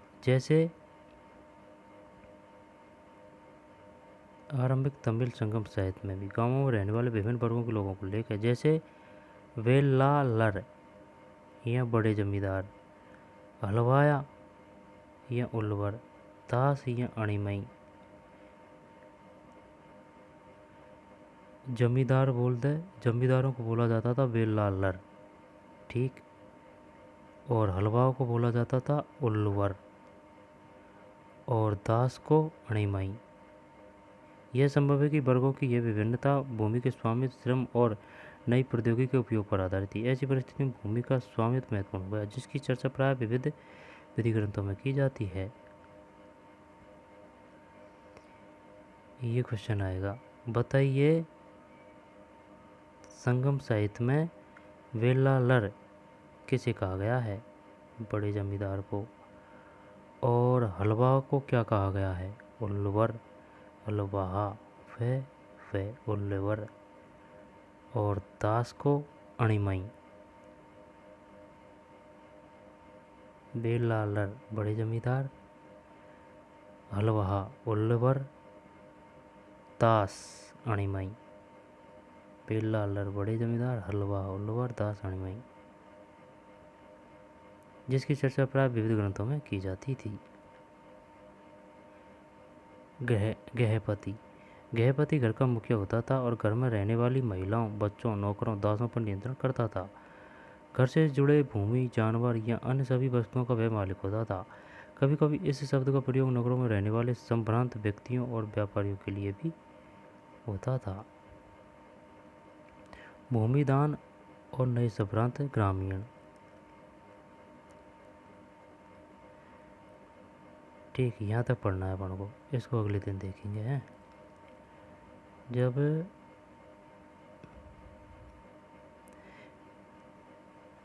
ठीक अलग चैप्टर आ रहा है वह, अब जो रह रहा है उसको देख लेते हैं। सीमाओं का महत्व। मनुस्मृति आरंभिक भारत का सबसे प्रसिद्ध विधि ग्रंथ है। मनुस्मृति क्या है? विधि ग्रंथ है। इसे संस्कृत भाषा में दूसरी शताब्दी ईसा पूर्व से दूसरी शताब्दी ईस्वी के बीच लिखा गया। मनुस्मृति आरंभिक भारत का सबसे प्रसिद्ध विधि ग्रंथ है। इसे संस्कृत भाषा में दूसरी शताब्दी ईसा पूर्व से दूसरी शताब्दी ईस्वी के बीच लिखा गया। इस ग्रंथ में राजा को यह सलाह दी गई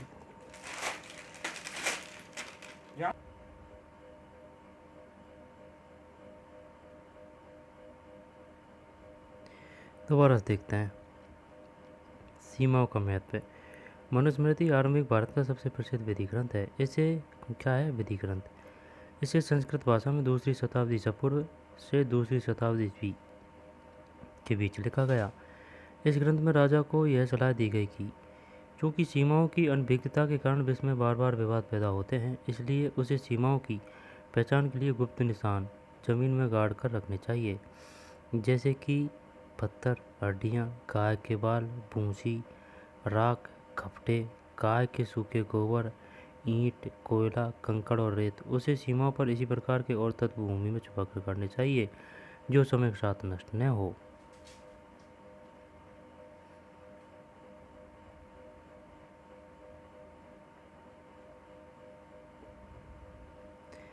धान की रोपाई उन क्षेत्रों में की जाती है जहाँ पानी बहुतायत मात्रा में होता है। इसमें पहले धान के बीज अंकुरित करके पानी भरे खेतों में पौधों की रोपाई की जाती है। क्योंकि ज़्यादा मात्रा में पौध बच जाती है, अतः इसे धान की उपज बढ़ जाती है। ये गुजरात की सुदर्शन झील ये तो पढ़ लिया अपन ने, ये भी पढ़ लिया।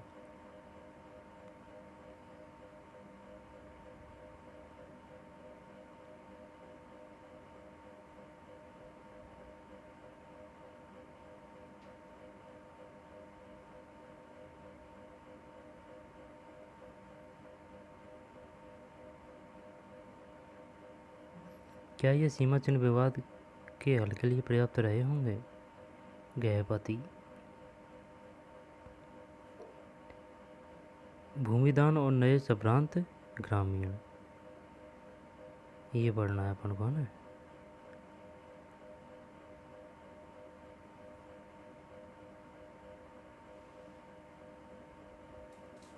भूमिदान और नए संभ्रांत ग्रामीण।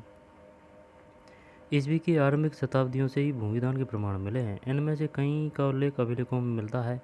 इनमें से कुछ अभिलेख पत्थरों पर लिखे गए थे, लेकिन अधिकांश ताम्र पत्थरों पर खुदे होते थे, जिन्हें संभवतः उन लोगों को प्रमाण रूप में दिया जाता था जो भूमिदान लेते थे। भूमिदान के जो प्रमाण मिले हैं वे साधारण तौर पर धार्मिक संस्थाओं या ब्राह्मणों को दिए गए थे।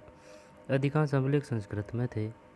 विशेषकर 7वीं शताब्दी के बाद के अभिलेखों के कुछ अंश संस्कृत में हैं, कुछ तमिल और तेलुगु जैसी स्थानीय भाषाओं में। आइए एक ऐसे अभिलेख पर ध्यान से विचार करें। प्रभावती गुप्त आरंभिक भारत के एक सबसे महत्वपूर्ण शासक चंद्रगुप्त द्वितीय लगभग 375 से 415 की पुत्री थी। प्रभावती गुप्त चंद्रगुप्त द्वितीय की सिस्टर थी। नहीं, डॉटर थी, पुत्री। 375 से 415 ईस्वी। चंद्रगुप्त द्वितीय की, ठीक। उसका विवाह दक्कन के पठार के वाकाटक परिवार में हुआ था। दक्कन पठार के वाकाटक परिवार में हुआ था, जो एक महत्वपूर्ण शासक वंश था। संस्कृत धर्मशास्त्रों के अनुसार महिलाओं को भूमि जैसी संपत्ति पर स्वतंत्र अधिकार नहीं था। संस्कृत धर्मशास्त्रों के अनुसार महिलाओं को भूमि जैसी संपत्ति पर स्वतंत्र अधिकार नहीं था, लेकिन एक अभिलेख से पता चलता है कि प्रभावती भूमि की स्वामी थी। उसने दान भी किया था। उसका एक कारण यह हो सकता है क्योंकि वह एक रानी, आरंभिक भारतीय इतिहास की ज्ञात हुई कुछ रानी में से एक थी, और इसलिए उनका यह उदाहरण एक बिरला ही रहा हो। यह भी संभव है कि धर्मशास्त्रों को हर स्थान पर समान रूप से लागू नहीं किया जाता हो। अभिलेखों से हमें ग्रामीण प्रजा का भी पता चलता है। इनमें ब्राह्मण, किसान तथा अन्य प्रकार के वर्ग शामिल थे, जो शासकों या उनके प्रतिनिधियों को कई प्रकार की वस्तुएं प्रदान करते थे। अभिलेख के अनुसार इन लोगों को गांव के नए प्रधान की आज्ञाओं का पालन करना पड़ता था और संभवतः अपने भुगतान उसे ही देने पड़ते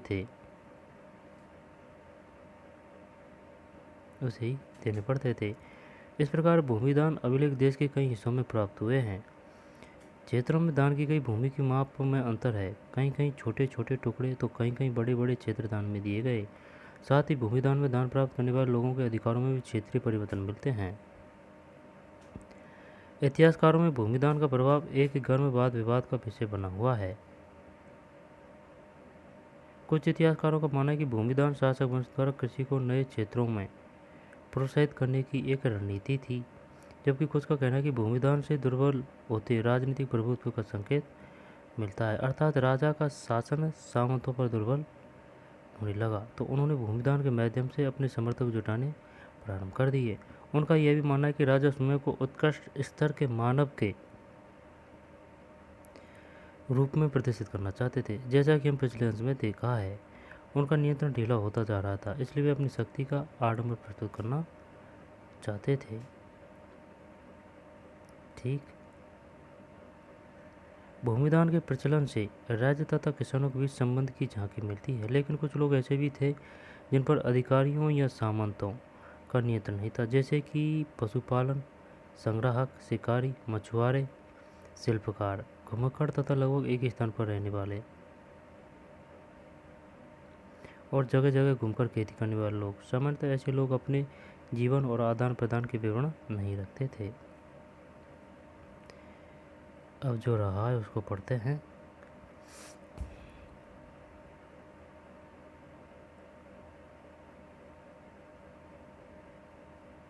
एक छोटे गांव का जीवन। हर्षचरित संस्कृत में लिखी गई कन्नौज मानचित्र 3 देखिए कि शासक हर्षवर्धन की जीवनी है। हर्षचरित संस्कृत में लिखी गई कन्नौज के शासक हर्षवर्धन की जीवनी है। इसके लेखक बाणभट्ट, लगभग 7वीं शताब्दी ईस्वी। ये तो पता है कि हर्षचरित बाणभट्ट ने लिखी है और यह हर्षवर्धन के दरबार में था। ऐसे हर्षचरित, ऐसे हर्षवर्धन, लेकिन ये पता नहीं था कि ये बाणभट्ट का टाइम ये था, 7वीं शताब्दी ईस्वी। हर्षवर्धन के राजकवि थे। यह उस ग्रंथ का एक अंश है। इसमें विद्य क्षेत्र के जंगल के किनारे की एक बस्ती के जीवन का एक अति विरल चित्रण किया गया है।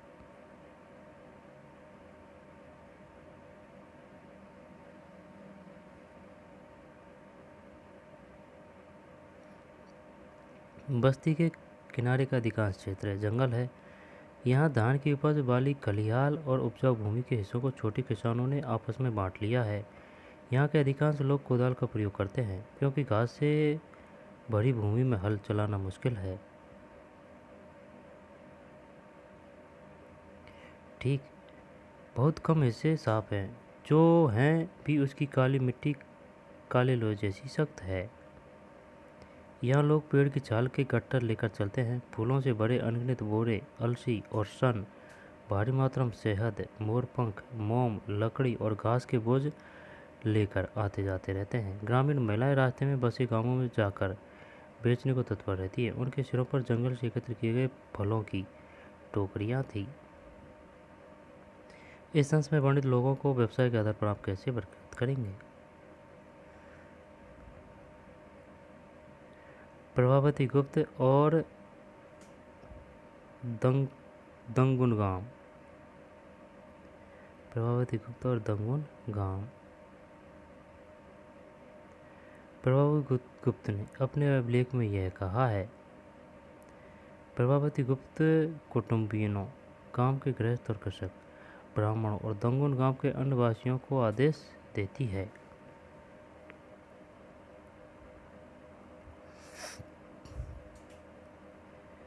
प्रभावती गुप्त ने अपने अभिलेख में यह कहा है।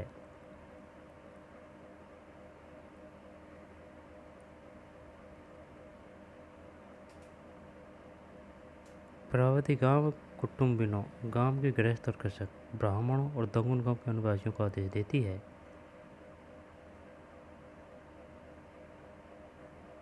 दंगुन गांव। आपको ज्ञात हो कि कार्तिक शुक्ल पक्ष की द्वादशी तिथि को धार्मिक पुण्य प्राप्ति के लिए एक ग्राम को जल अर्पण के साथ आचार्य चलान स्वामी को दान किया गया है। आपको इनके सभी आदेशों का पालन करना चाहिए।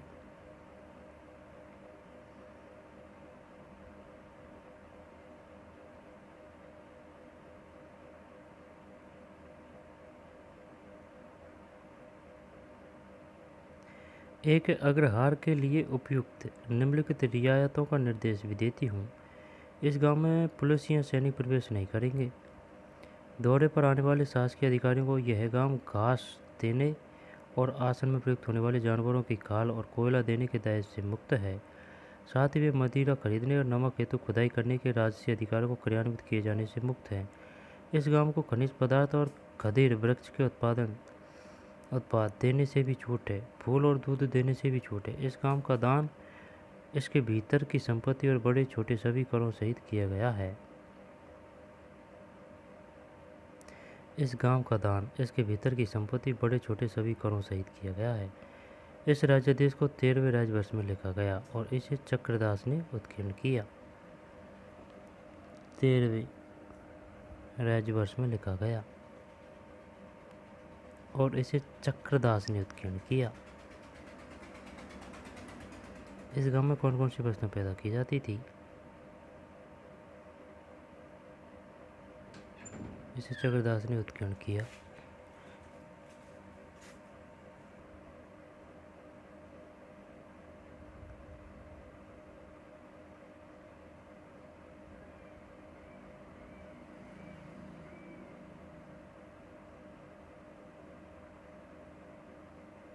ये क्वेश्चन आ चुका है।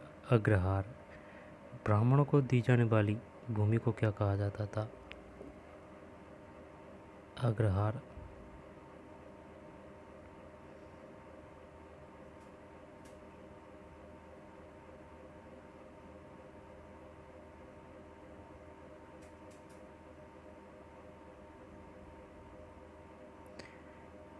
प्रभावती गुप्त का जन्म किस परिवार में हुआ था? वाकाटक परिवार में।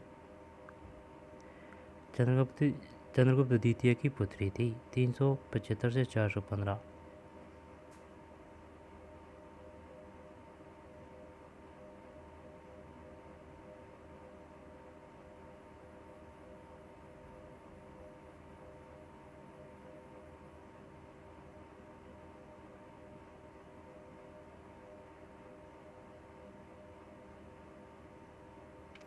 चल ठीक है ना। यह पता कीजिए कि क्या आपके राज्य में हल से खेती, सिंचाई या धान की रोपाई की जाती है। अगर नहीं तो क्यों? कोई विकल्प व्यवस्था है? अगर नहीं तो क्या कोई वैकल्पिक व्यवस्था है? इसको पढ़ेंगे बाद में 6 को है।